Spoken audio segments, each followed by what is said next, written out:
بسم الله الرحمن الرحیم. به نام خداوند بی اندازه مهربان نهایت بارش.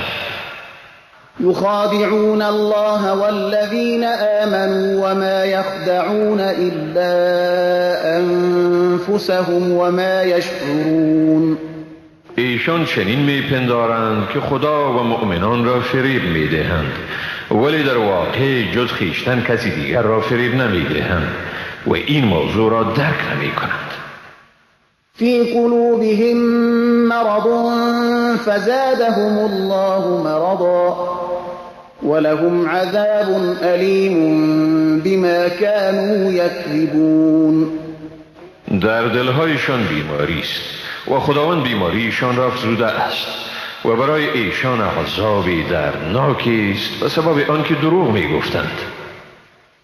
وَإِذَا قِيلَ لَهُمْ لَا تُفْسِدُوا فِي الْأَرْضِ قَالُوا إِنَّمَا نَحْنُ مُصْلِحُونَ. و هنگامی که به ایشان گفته شود در زمین فساد نکنید، میگویند به تحقیق که ما اصلاح کنندگانیم. أَلَا إِنَّهُمْ هُمُ الْمُفْسِدُونَ وَلَكِنْ لَا يَشْعُرُونَ. آگاه باشید به تحقیق که همینهایند مفسد، اما این موضوع را درک نمی کنند.